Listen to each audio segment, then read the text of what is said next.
Dane, that must be incredibly frustrating. I reckon for the most part you probably thought you had that game won. Yeah, I think so. I think the way that we batted and the way we got into that chase in the final was amazing to see, and unfortunately just didn't get over the line right at the end. I think we had a little quick chat about it, and the boys are very gutted that we didn't do that to get over there, because I thought we played some great cricket leading up into those final overs.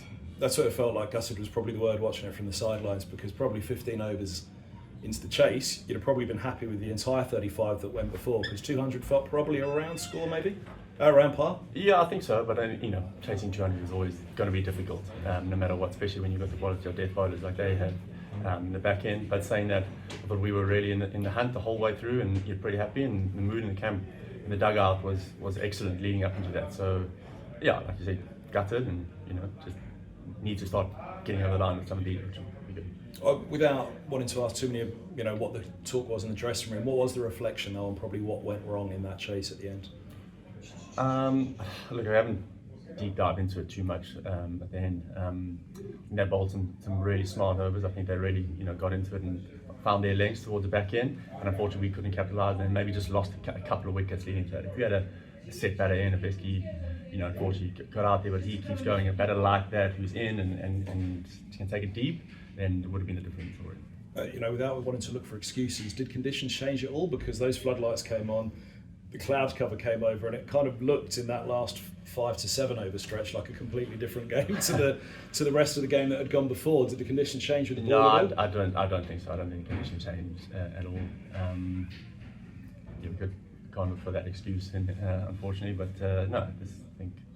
Was it as much a swirl of a storm in the middle that perhaps it got out of control in that sense, looking for too many boundaries too quickly, trying to get maybe? it down? I think losing wickets maybe in the back end. Like again, a couple of those go over the line. We saw at the end, smashing those, hitting those sixes in the boundaries. If we had maybe 1 or 2 more of those, but that's T20 cricket. If you 1 or 2 balls can change the game and change the shape, and 1 over, can change it. So. Middlesex T20 cricket historically has been quite tough. At the moment, it looks like a different side out there. It looks like a side that does have belief. Okay, they didn't get over the line today, but probably that is, I'd say, the gun phrase at the moment for Middlesex, getting over the line in T20s now, because it looks competitively wise as though the dressing room's there, the team's there. Yeah, the boys are keen and 100%. They're looking for, they're hungry for success, and they want to do well. It's just about finding our way and getting over those lines. A bit of a tipping point at the moment. Once we started getting into a rhythm and start winning tight games, because ultimately that's what they're going to be with some good teams around. They're all going to be all tight games. Once you start getting on the right side of winning those tight games, getting used to that, and then just that's what T20, you just need momentum to go with you. Go back to the 35 overs before that finale. The obvious main highlight and positive was that opening partnership, and in particular Stephen Eskenazi, the captain. It was a great knock. Brilliant knock by Eski there, leading from the front, which is what we want, what we spoke about, and guys taking ownership of it, which is exactly what he did. So him and Kane to get us off to the start was incredible, to be so far ahead in the power play, and I thought the batsmanship and how smart they were when they batted was excellent.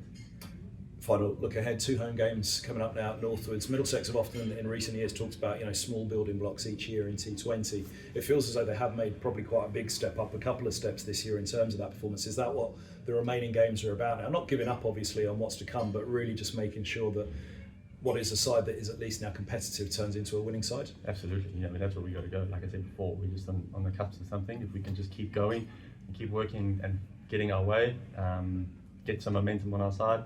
But yeah, we're making some good steps, and the guys are hungry for success and they want to do well, and it's just got to find a way now to get a win. Appreciate your time. See you at the next one. Thank you.